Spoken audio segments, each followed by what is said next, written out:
Do you feel like you're addicted to food? Like, no matter how much you promise yourself you'll be good, in air quotes, no matter how many times you start again on a Monday, you end up in the same place, standing in the kitchen, wondering how half the packet disappeared. You feel hungry all the time. And when stress hits, or maybe you're bored, there's a lull in the action, food is the first thing you reach for. If that's you, you're absolutely not alone. Most women I work with describe feeling some degree of out of controlness with their hunger and their relationship with food. They will joke about being addicted to sugar or chips, but underneath the humor, there's a lot of shame, frustration, and fear that this will never change. It breaks my heart. So today, here's the truth I want you to hear loud and clear. Your cravings have nothing to do with a personality defect or a lack of willpower. If you're constantly thinking about food, if you feel like you need to eat every few hours, if you feel shaky, irritable, or panicky when you miss a meal, this isn't your fault. I'm going to break down the two biggest reasons women crave food all the time and show you how to start regaining control if this is you, so you can finally move forward towards real food freedom without cutting everything out that you love to eat, living on air or herbal tea or anything dumb like that. No diet culture here, ever. Reason number one, your body is stuck in sugar burning mode. Let's talk metabolism first without the jargon. If you're hungry every 1 to 2 hours, snappy or shaky when you're late for a meal, constantly thinking, what can I eat next? Then your body is probably relying on quick, fast-acting energy, mostly carbs or refined carbs, and hasn't been trained to easily tap into stored energy, aka your body fat, and glycogen, which is produced by your liver. Every time you reach for food, it's not that you're being greedy, it's just that you are metabolically inflexible. A situation in which your body can't smoothly switch between using the food you've just eaten and stored energy between meals. Signs that your body is stuck in this sugar-burning, snack-dependent mode. See if any of these sound familiar. If a meeting runs over and you don't get your snack, you become a much less fun version, grumpy pants, of yourself. The idea of going 4 or 5 hours between meals feels outrageous. You describe yourself as hangry regularly.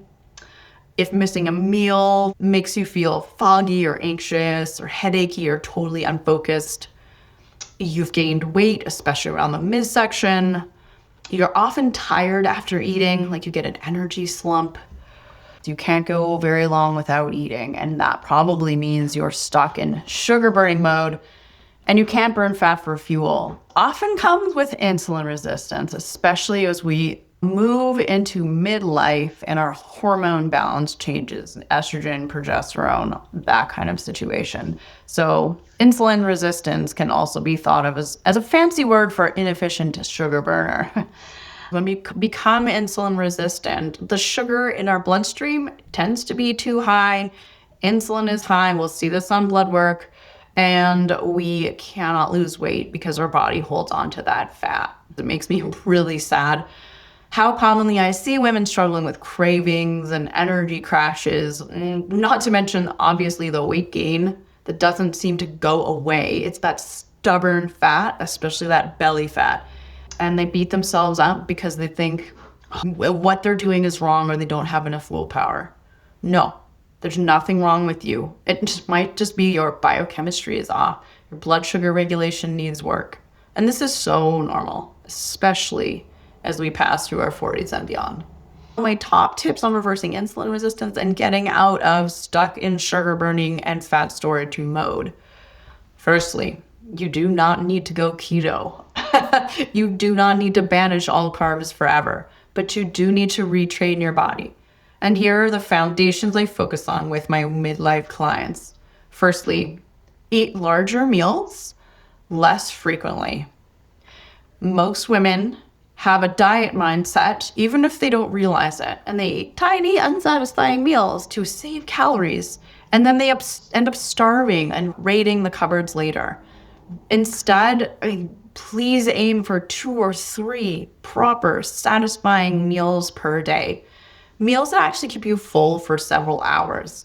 And if you are hungry, feed the hunger with a proper meal. Don't snack. Number 2, prioritize protein and fiber. Protein and fiber are your best friends for feeling full and steady. Almost every woman I see is eating less protein than she thinks. And when we increase it, suddenly, here's what happens. I'm just not hungry all the time. Like the afternoon cravings went away. I'm not eating as much at dinner or snacking after dinner. And I stopped constantly thinking about food. Like, I hear these things all the time. It is awesome. And yes, I know there's a lot of chatter about protein out there, and it is not overstated.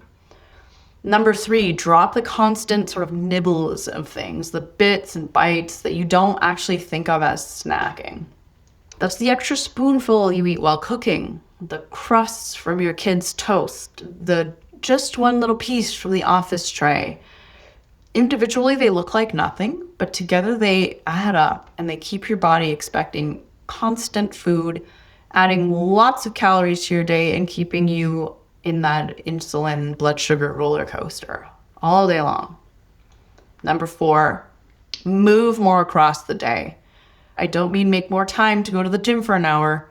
You don't need to thrash yourself in the gym, but it's that gentle, frequent movement, walking, housework, taking the stairs rather than the elevator, short little movement breaks, even just minutes. They help your body to use stored energy better and stabilize your blood sugar and appetite much better across the day. Number 5, this is an extension of number 4, but is distinct and important enough that I'll add it as a separate point. Always move your body after you eat a meal or anything substantial. Move for at least 15 minutes, ideally closer to 30. The total game changer, the after dinner walk. Okay, let's move on to reason number 2, why you may feel like you're addicted to food. Food can be an emotional crutch. Now, you might not label yourself as an emotional eater, in air quotes. And even if that's you, I want you to please listen closely here. Do any of these things resonate? You need something sweet at night to unwind.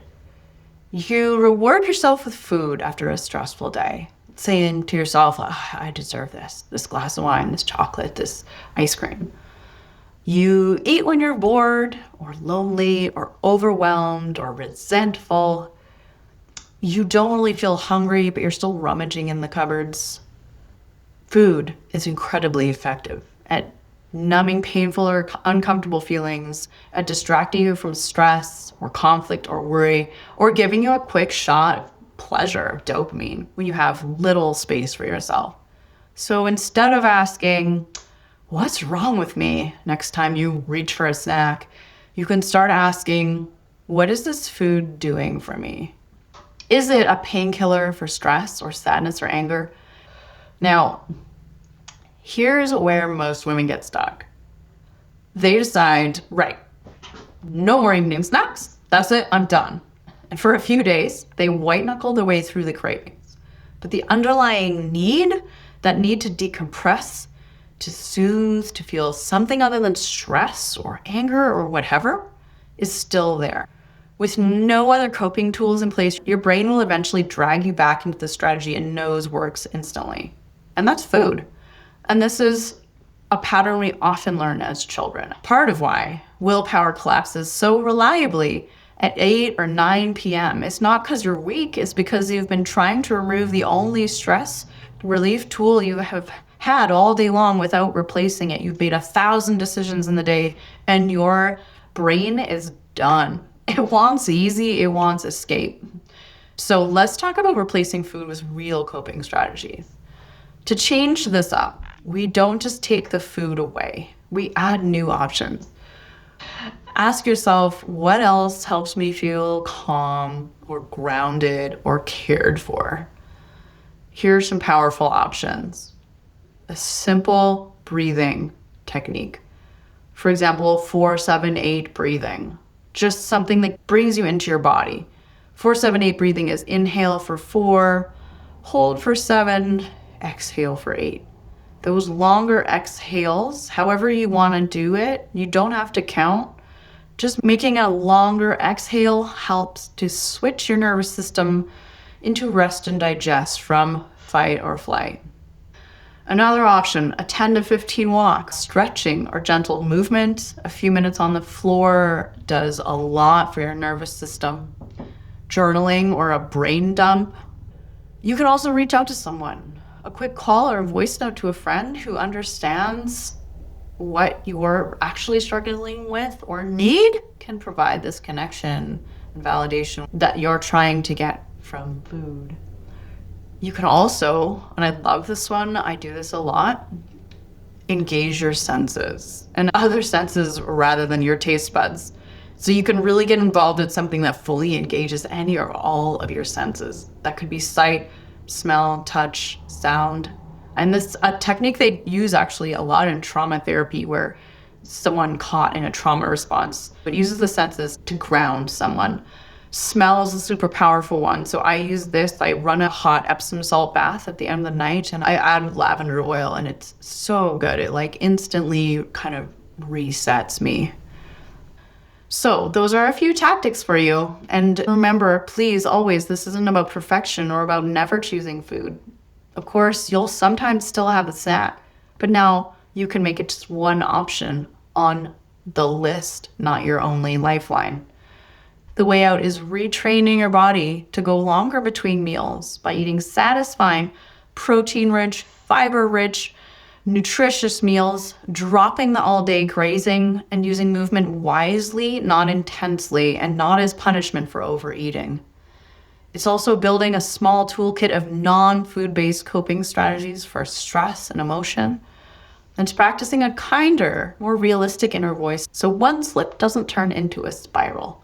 When you do this consistently, not perfectly, that feeling of being addicted to food begins to soften. You realize you can have sugar and carbs in your life without feeling controlled by them. You can go hours without eating and feel great, actually.